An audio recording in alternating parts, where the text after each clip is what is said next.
유대인들 법규 가운데 오래전에 사실인지 정확히 제가 파악은 못하였지만 이런 글들을 읽게 되었습니다. 술 취하면 구속시킨다는 그런 어떤 법규 규정이 한동안 있었던가 봅니다. 그래서 한 노인이 술 취하게 되자 재판석에 서게 되었습니다. 재판석에 선 노인을 향해서 재판관이 왜 술 취했냐라고 이렇게 질문을 하게 되었습니다. 그랬더니 노인이 굉장히 보면은 이상한 대답을 하는 겁니다. 그 재판관을 향하여서 성경에도 보면 한 잔은 괜찮다라고 나와 있지 않습니까? 그래서 제가 기분 좋게 한 잔을 마셨는데 한 잔을 마시자 말자 저는 완전한 새 사람이 되었습니다. 그래서 완전한 새 사람이 되었기 때문에 그 새 사람은 또 한 잔을 마실 수 있기 때문에 또 한 잔을 마셨습니다. 또 한 잔을 마셨더니 완벽하게 새 사람이 되었습니다. 그래서 세 번째 잔을 마셨습니다. 세 번째 잔을 마셨더니 완전히 취해버렸습니다. 그래서 이렇게 구속하게 되었습니다. 그런 어떤 이야기를 회개망측한 어떤 대답을 하더라는 겁니다. 이런 어떤 이야기들이 우리들 가운데서도 우리 자신을 변명하기 위해서 우리 자신을 포장 이야기하기 위해서 그렇게 이야기할 가능성도 충분히 있다라는 이야기를 유대인들이 하고 있다는 것입니다. 맥스 루케이더라는 사람이 쓴 책 가운데 예수의 유산이라는 책이 있습니다. 그 책 가운데 보면 한 챕터에 친구들이 한 친구를 축하하기 위해서 축하 자리를 만들고 좀 이렇게 보면 아주 예쁜 어떤 그 지역에서 음식을 차려두고 친구를 이렇게 불렀습니다. 친구야, 너를 축하해 주기 위해서 오라고 했더니 그 친구 주인공 되는 친구가 이 보면은 조그마한 정원이 있고 잔디가 있고 예쁘게 꾸며진 어떤 그곳에 도착하였는데 하필 그 옆에 보면 예쁘게 장식된 그 연못에 보면 볼록처럼 그 연못에 보면은 진흙으로 이렇게 검은색 진흙으로 이렇게 채워진 연못이 조그만한 것이 있었습니다. 그 연못을 지나와서 음식이 차려진 그곳에 만나자고 했더니 이렇게 보면은 그 정원을 관리하시는 분이 밟고 지나게끔 마치 흔들다리처럼 예쁘게 다리도 잘 놓아져 있습니다. 널판지로 깔려져 있는 그 길을 지나오면 되는데 이 친구가 친구들 앞에서 멋지게 보이려고 그리고 또한 일반적인 어떤 사람들이 가는 길을 가지 않고 멋지게 가려고 연못에 이렇게 물이 약간 남아있는 그 연못 뻐러기를 지나가려고 생각했던 것입니다. 그러고 난 뒤에 표지판에 이렇게 새겨져 있습니다. 이 길을 다니지 마십시오. 그 뻐럭 속으로 들어가지 말라는 표지판도 있고 경고판이 있었지만 그 친구들 앞에서 멋지게 보이려고 남들이 가지 않는 그 길을 선택하여서 뻐럭 속에 발을 딱 담그는 순간 그 연못 속에 엄청난 모깃떼들이 자기에게 달려들기 시작했고 그 뻐럭 속에 엄청난 악취가 나고 있다는 것을 몰랐다는 겁니다. 발을 담그는 즉시 여러 벌레들의 온 얼굴을 물리고 온 팔과 다리에 이 벌레들이 달려들기 시작해서 상처나기 시작했다. 그 이야기들이 그 책 속에 그 이야기가 담겨져 있습니다. 그러면서 우리에게도 이런 이야기를 합니다. 대체로 많은 사람들이 이 길로 가면 됩니다 하면 그 길로 가면 되는데 가지 않는다는 겁니다. 무슨 옥인지 어떤 생각의 판단의 오류인지 잘 알 수 없지만 가지 말아야 될 길을 가면서도 평안하길 바라고 잘 되길 바라는 어리석은 그 모습들이 우리들 가운데 있다라는 것입니다. 우리들은 살아가면서 이 성전을 매일같이 지어져 갑니다.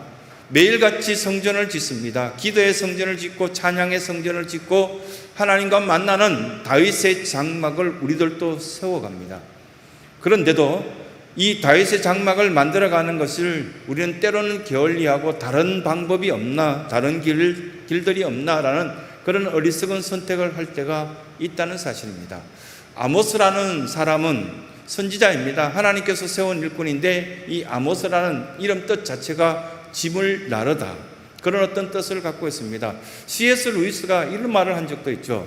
순종한다는 것은 모든 문제를 해결하는 열쇠를 갖는 것이다. 하나님 말씀을 받아들고 우리에겐 짐이 있고 어려움이 있을 때 하나님의 뜻에 순종하게 되면 길이 열린다, 방법이 해결된다, 그런 뜻으로 C.S. 루이스가 강력하게 젊은이들을 향해서 강의한 적이 있거든요. 그런데 아모스 선지자도 하나님의 뜻을 받아들여서 많은 성도들이 또 이스라엘 백성들이 선한 방법 그리고 또한 올바른 방법을 선택하면 쉽게 갈 수도 있는 길을 우리는 너무 어렵게 힘들게 빠져들고 벌레에 물리고 괴로움을 호소하는 그런 내용들이 참 많다는 것을 이야기하고 있습니다. 아모스 속에 보면은 하나님 말씀을 이렇게 아모스 선지자가 전하고 있는데 이스라엘 백성들은 참 열심히 예배를 드렸습니다. 그런데도 벌받았습니다. 왜 벌받았나의 내용에 대해서 5장, 6장, 7장, 8장에 9장 이 말씀에 걸쳐서 쭉 아모스 선지자가 이야기하고 있는 내용이 담겨져 있습니다. 왜냐하면 자기 나름대로 예배 드리는데 하나님 보실 때는 그건 우상 숭배였기 때문입니다. 그 혼합주의적이었던 그 혼합 종교의 형태의 예배를 드렸기 때문에 베델과 길갈을 찾지 말고 너희들은 예루살렘을 향하여서 하나님의 성전을 향하여서 예배하길 바란다라는 이야기를 몇 번이나 강조하고 있는 내용들을 보게 됩니다. 우리의 방법대로 우리의 어떤 뜻대로 예배하는 것은 예배가 아닐 가능성이 있다라는 것을 이 말씀 가운데 가르쳐 주시는 것이죠. 다윗은 참 보면 보잘것없는 장막을 이렇게 지어놓고 하나님 만나기를 원했습니다. 그런데 거기에서 하나님의 기적이 있었고요, 하나님의 만져주심이 있었고 하나님의 사랑을 느낄 수가 있었습니다. 성전이 좋고 나쁘고 상관이 없었습니다. 그 건물은 나쁠 수도 있고 좋을 수도 있고요, 하지만 그 마음이 어디 있는가는 매우 중요하다는 사실을 성경은 우리에게 교훈하시는 것입니다. 코로나 바이러스, 경제적인 문제, 관계적인 문제, 내가 미워하는 사람들이 많고 적음, 이런 것들은 어느 시대나 어느 때나 다 있었습니다. 그런데 내가 하나님을 정작 그 말씀대로 살려고 한다면 모기떼가 달려들지 않는 그 길을 선택할 수도 있고요, 또 여러 사람들과 함께 더불어서 행복한 시간을 가질 수 있음에도 불구하고 예배의 형식, 그러던 이 문제들 가만히 들여다보면 내가 만든 문제였다는 사실을 아모스 선지자는 심각하게 가르쳐주는 내용이 이 말씀 가운데 담겨져 있습니다. 그때 당시에 베델과 길갈뿐만이 아니라 예루살렘 성전도 문제였다라고 하나님은 지적하고 있습니다. 왜냐하면 그 예루살렘 성전을 담당하고 있는 제사장이나 지도자들이 굉장히 타락된 모습을 갖고 있었기 때문이라 그렇게 성경은 가르쳐주고 있습니다. 그러면서 우리에게 이 회복에 대한 어떤 말씀을 하시면서 아모스 선지자는 다른 어떤 성경에서 회복에 대한 내용들을 그렇게 거의 없다시피 한 그 회복의 말씀을 오늘 9장 이 본문을 통해서 우리에게 가르치신 교훈이 담겨져 있습니다. 그 첫 번째 메시지는 뭐냐면 다윗의 무너진 장막을 다시 세우는 것이 회복의 출발점이다, 그렇게 가르쳐주고 있습니다.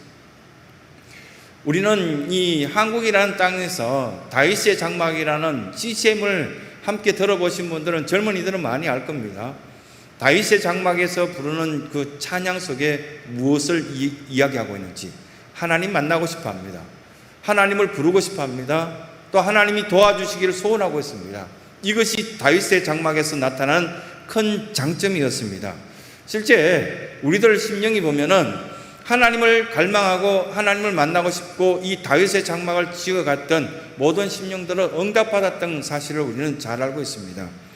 아모스에서 몇 되지 않는 어떤 회복의 역사 이야기를 할 때 왜 다윗의 장막을 이야기하고 있고 그 회복의 출발점이 다윗의 장막이었는지를 우리에게 뚜렷하게 이야기하고 있다는 사실입니다. 이스라엘 백성들은 참 괴로운 어떤 시간들을 많이 보냈습니다. 그 시간들이 아마 우리가 겪고 있는 이 시간보다 훨씬 더 잔혹하고 어려웠을 겁니다.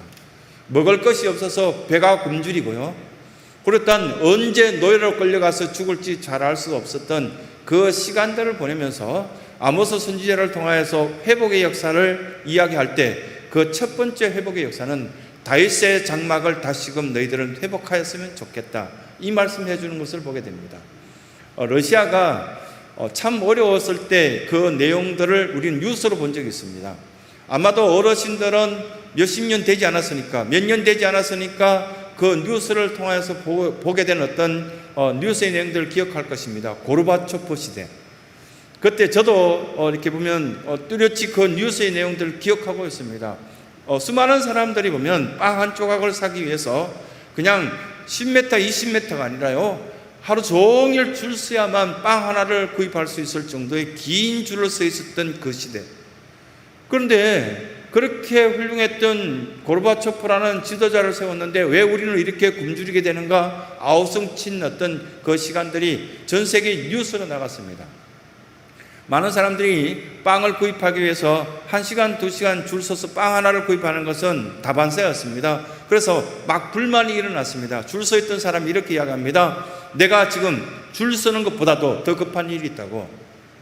고르바초프를 찾아가서 내가 저 사람을 암살하겠다고, 반드시 죽이고 돌아오겠다고, 이런 이야기들이 참 많았다고 합니다. 지금 정치인들에 대한 분노감, 이런 것들이 있는 것과 비슷한 것 같습니다. 그래서 고르바초프가 살고 있다는 그 집에 찾아가서 죽이려고 찾아갔다가 몇 시간 내에 다시 돌아왔더랍니다. 빵 구입하는 그 줄에 다시금 그 뒷줄에 그 사람이 서 있는 겁니다. 그래서 당신 누구를 죽이러 간다고 찾아갔지 않습니까? 그런데 왜 다시 돌아왔냐고 그렇게 물었더니 그 집에 찾아갔더니 줄이 너무너무 길어서 그 사람을 죽이겠다는 사람들이 너무 많아서 그 도대체 자기에게는 순서가 올 것 같지 않아서 차라리 빵 사는데 이 줄에 서 있는 것이 나을 것 같아서 다시 돌아왔다고. 웃기지 않는 그런 어떤 이야기를 왜 써놨을까라는 생각을 해봤는데요. 많은 사람들이 이런 시간들을 보낸다는 거예요. 내가 하나님 말씀을 사모하면서 줄 서서 그것을 대기하고 기다리고 갈망하고 사는 것이 훨씬 더 나은데 분노하고 또한 어떤 시간들을 낭비하면서 누군가에 대한 어떤 경멸한 어떤 시간들을 보내는 것은 굉장히 미련하고 어리석은 일이다. 이것을 아모스 선지자를 통해서 첫 번째 우리에게 교훈하시는 것입니다. 다윗의 장막을 새롭게 지음으로 회복을 기대하라. 첫 번째 주시는 메시지입니다. 두 번째 주시는 어떤 교훈은 저주가 끝나는 것이 회복이다. 그렇게 말씀합니다. 저주는 어떤 저주가 있을까? 가만히 생각해 봤더니 창세기에 문득 드러나는 것이 에덴 동산에서 쫓겨나서 아담과 하와가 저주받은 어떤 첫 번째 내용이 땅이 너로 통하여서 좋은 소득을 얻지 못할 것이다. 땅에 대한 어떤 저주를 선포하는 메시지를 아담과 하와가 듣습니다. 그런데 아모스 선지자가 오늘 말씀 가운데 13절을 통하여서 이런 이야기를 합니다. 여호와의 말씀이라고. 보라, 날이 이럴지니 이제 그때는 하나님의 날이 이르게 되면 파종하는 것마다 좋은 열매를 맺을 수 있는 축복이 돌아올 것이다. 이건 저주가 끝날 것을 말씀하시는 것이거든요. 만약에 이런 일들이 있다면 얼마나 좋을까라는 생각을 많이 해봅니다. 이번 주에도 보면은 애호박을 심었던 많은 농부들이 그 애호박을 밭에 다시금 갈아 뒤엎는 어떤 모습을 보고 마음 아팠습니다. 그냥 좀 나눠줄 방법이 없을까라는 생각들 해보기도 하고요. 저렇게 고생해서 지은 농사를 트랙터로 갈아 뒤엎을 때 저 농부의 마음은 오죽 아플까. 심지어는 제가 화분으로 방울토마토 하나 길러놓은 것들이 그것들이 잘 자라나지 못해도 마음 아픈데요. 직접 이렇게 땀 흘려서 그렇게 떼약볕 속에서 길렀던 그 애호박들을 이제 출하하는데 인건비도 나오지 못한다고 해서 갈아 뒤엎는 저 저주스러운 어떤 모습은 얼마나 마음 아플까 생각해 봤습니다. 또 한 가지, 어제 뉴스에도 보면은 올림픽 때문에 온 천지 올림픽 이야기를 하다가 잠시 우리들의 생활에 대한 뉴스를 하는데 어민들에 대한 이야기가 어제 나왔지 않습니까? 더위가 너무 심해지니까 그 양식하던 고기들이 폐사해서 하루에 약 2만 마리씩 지금 버리고 있다고. 한 어부가 나와서 너무 마음 아프다고 괴롭다고 어떻게 해야 되냐고. 수온이 너무 올라가니까 이거 마치 이 땅이 저주받은 것 같다고 그런 이야기를 하고 그 뉴스 장면이 딱 지나가니까요. 호주 사람들에 대한 이야기 나옵니다. 남반구에 있는 사람들은 지금 겨울이 돌아왔는데 지나치게 춥다고, 지나치게 추울 정도가 아니라 저주받은 사람처럼 그렇게 지낸다고. 저 북반구에는 불이 나가 있고 저 남반구에는 지금 얼음 땅이 되어서 온 사람들이, 특히 가난한 사람들이 살기 너무 어렵다는 이야기를 하고 있었습니다. 그런데 이 성경의 13절에는 보면 the end, 끝났다. 이렇게 보면 over the curse upon, 이 저주가 끝났다라고 그렇게 이야기하면서 the earth, 이 땅에 이 이제까지 했던 저주스러운 어떤 것들이 끝났다가 언제 끝났냐 이렇게 13절에 말씀하시는데 하나님께서 원하시는 다윗의 장막이 지어지는 그 순간 내가 하나님 앞에 예배드리고 싶어하는 것, 하나님 만나고 싶어하는 다윗의 장막 속에 내 심령이 드러내 보이는 그 순간 이 13절의 말씀을처럼 포도를 심었을 때 포도가 나고요.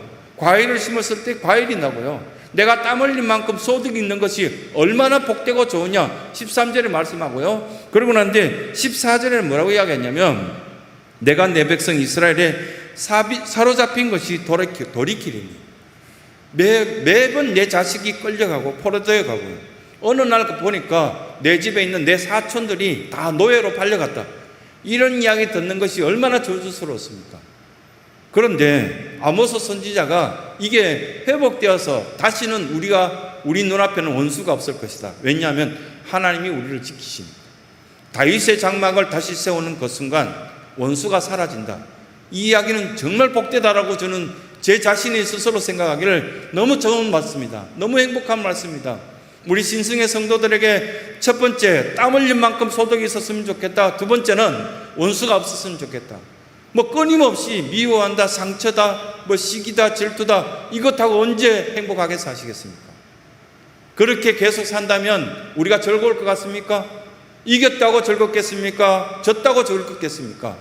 우리가 다리 뻗지 못하고 생활하는 그 이유 중에 하나가 기후 때문입니까? 음식이 부족해서 그렇습니까? 아니면 여러 가지 어떤 환경 때문입니까? 전혀 그렇지 않다고 스스로 만들어낸 원수, 스스로 만들어낸 그 적들이 계속 놓여 있었고 끊임없이 시기하고 질투하고 그래서 저 정치꾼들은 결코 용서받지 못할 대상이 될 가능성이 있구나.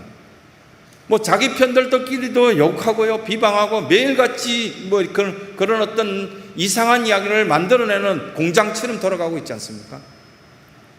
그래서 14절 말씀을 통하여서 우리에게 저주가 끝나는 이것이 바로 회복인데 이들은 원수가 사라져서 너무 행복한 어떤 시간들을 맞이할 것이다. 왜냐하면 하나님께서는 그 다윗의 장막의 주인이 되어주셔서 우리를 지키시기 때문이다. 그렇게 말씀하십니다. 15절에 굉장히 멋진 어떤 말씀을 우리에게 주시는데요. 그들을 땅에 심으리는데 그 땅이 영원히 너희 것이 될 것이다. 이건 이 땅 때 이야기하겠고요. 또 하나님 나라 엔터라이프 영원한 삶, 생명의 삶을 이야기하는 경우도 있겠죠.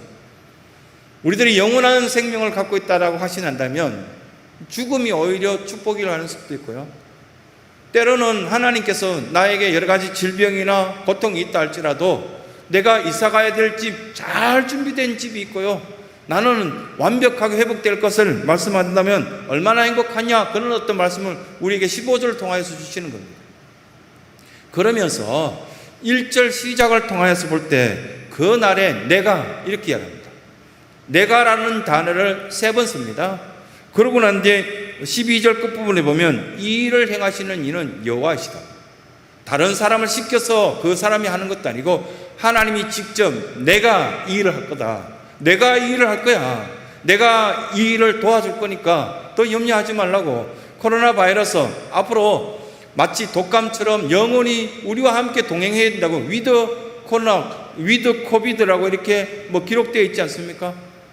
그러면 지금 염려하는 것들은 패전하는 길을 선택하는 것일 것이고요. 그리고 서로 미워하는 것들은 우리가 다윗 장막을 지어가는 것이 아니라 멸망의 장막을 우리가 향하는 것 아니겠습니까? 그래서 이 두 번째 메시지는 매우 우리에게 큰 은혜를 주신다라고 저는 확신합니다. 저주가 끊어진 회복을 주시는 말씀, 저주가 없는 하나님의 축복, 땅의 저주, 원수의 저주, 그리고 또한 영원한 어떤 생명에 이런 어떤 것들을 우리에게 주신다는 것, 그런 어떤 확신이 있다면 참 행복한 우리 신성의 성도들이 될 것이다. 그렇게 말씀하시는 것을 보게 됩니다. 그리고 마지막에 보면은 하나님의 이름을 부르는 자들에게는 회복의 역사를 주신다. 이 말씀 주신 것들 여러 가지로 볼 수 있습니다. 이렇게 한번 말씀을 다 마무리하고 원고를 마무리하고 가만히 생각해 봤습니다. 아기 때는 보면은 1분만 아니 10분만 엄마가 보이지 않아도 애들은 목 놓아 웁니다. 그리고 한 끼 만약에 못 먹었다. 갓난 아기들은 2시간 간격으로 보면 모유를 주더라고요.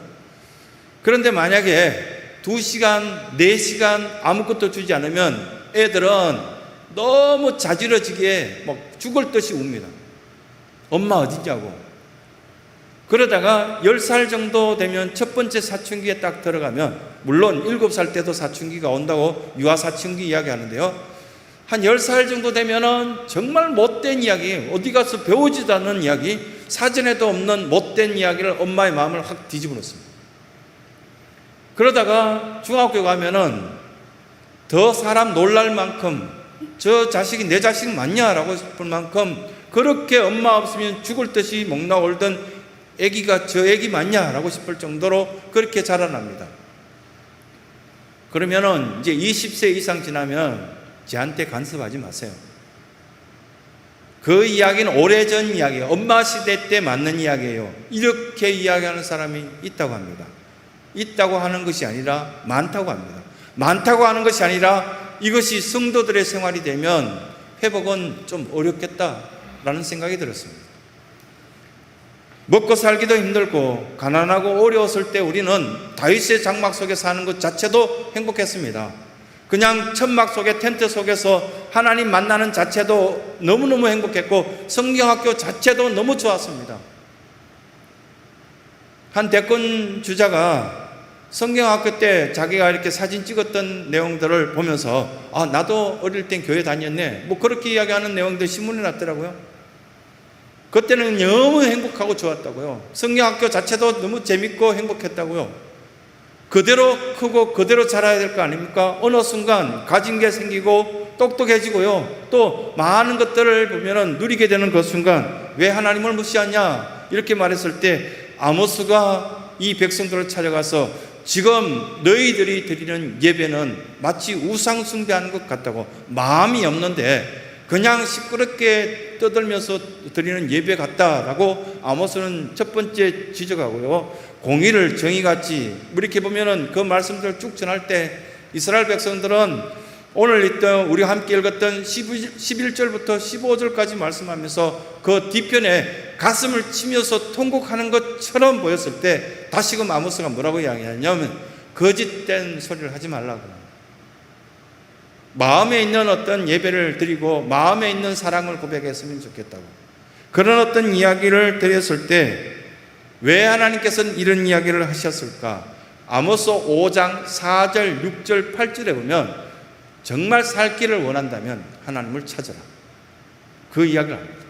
이것이 우리에게 살 길이라고, 하나님의 이름을 부리는 것이 지금 우리 민족이 살 길이고 이 교회가 살 길입니다. 교회 학교의 살릴 길은 하나님의 이름을 가르치고 성경을 다시금 부르짖고 찬양으로 나가는 길이라고 그렇게 말씀하십니다. 그리고 또한 예레미야서 51장 17절과 18절에 보면 도대체 너희들은 왜 이렇게 무식하냐 어리석냐 이렇게 이야기하는 본문 그대로 나와 있습니다. 왜 이렇게 어리석냐, 왜 이렇게 무식하냐, 어떤 성경에 이런 본문이 있냐라고 싶을 정도로 그런 어떤 본문을 찾게 되었습니다.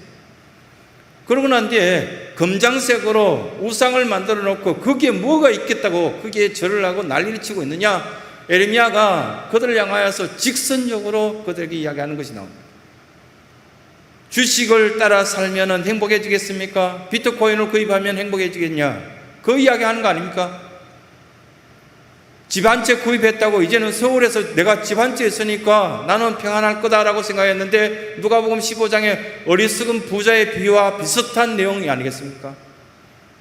없다고 괴로워할 필요 없고 있다고 해서 자만하지 말라고 그렇게 말씀하시며 사람마다 어리석고 무식하도다 금장색마다 그리고 어리석은 우상 앞에 절하는 그들이 너무 보면 안타깝다라고 이야기하는 예레미야의 이야기나 또 시편 119편 2절의 말씀에 보면은 하나님을 찾는 것이 복이다.